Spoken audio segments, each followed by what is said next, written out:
అందులో ఆడెవడు ఫరూక్ అబ్దుల్లా కాశ్మీర్ ముఖ్యమంత్రి పాల్గొన్నాడు కదా అక్కడ.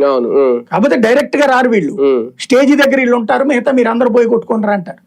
డైరెక్ట్ గా పాల్గొన్నాను నేను. ఆమ్ ఆద్మీ పార్టీ నేను చెప్పింది అదే.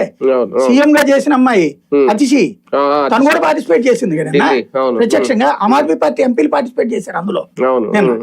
కాబట్టి వాళ్ళు డైరెక్ట్ గా పాల్గొన్నారు నిన్న. ఇప్పుడు జరుగుతున్నదల్లా ఓపెన్. మెయిన్ ఏంటి అంటే రాబోయేటటువంటి ఎన్నికల కోసం అన్రెస్ట్ క్రియేట్ చేయడం.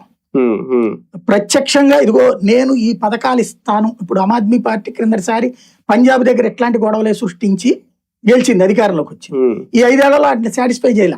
మొన్న వచ్చినటువంటి సర్వేల ప్రకారం ఈ దఫా ఓడిపోతుంది. ఢిల్లీలో ఓడిపోయింది, రేపు అక్కడ కూడా ఓడిపోతుంది. కాబట్టి ఆ ఓటమిని కంట్రోల్ చేయాలంటే ఇదిగో యువతరం కోసం పోరాడుతున్న పార్టీగా బిల్డప్. ధర్మేంద్ర ప్రధాన్ రాజీనామాతోనో లేదంటే తొలగింపుతోనో ఇది ఈ సమస్యకి ముగింపు పలుకుతారు, కొత్త ఇష్యూ క్రియేట్ చేస్తారు. ధర్మేంద్ర ప్రధాన్ ఒక అస్త్రం అంతే. అనేది ఒక అస్త్రం అంటే ఇదని కాదు. ఇప్పుడు నాకు తెలిసి కాంగ్రెస్ గవర్నమెంట్ ఉన్నప్పుడు 70-80 లీకులు అయినాయి. అట్లాగే ఇప్పుడు లీకులు అవుతుంటాయి. లీక్ అయినప్పుడు లీకులకి రీజన్ ఏంటి? వాస్తవంగా నిజంగా వీళ్ళకి కమిట్మెంట్ ఉంటే నేనే అడుగుతున్నా, ఎందుకు లీకులు అవుతున్నాయి? ఒక గవర్నమెంట్ స్కూల్ వాడు చేస్తున్నాడా, గవర్నమెంట్ కాలేజీ వాడు చేస్తున్నాడా?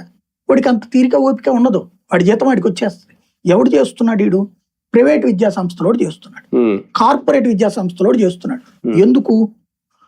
ఎక్కువ మంది పాస్ అయితే ఎక్కువ ర్యాంకులు వాళ్ళ సంస్థకు వస్తే 100 అడ్మిషన్లు 1000 అవుతాయి. ఇప్పుడు నారాయణ చైతన్య ఇట్లాంటి వాటిట్లలో వచ్చే అడ్మిషన్ ఏంటి? వాళ్ళ దాంట్లో గ్యారంటీ పాస్ అవుతారు, గ్యారంటీ ఏదో ఒక ర్యాంక్ వస్తుంది అనే నమ్మకం. కానీ ఉండే ర్యాంకులు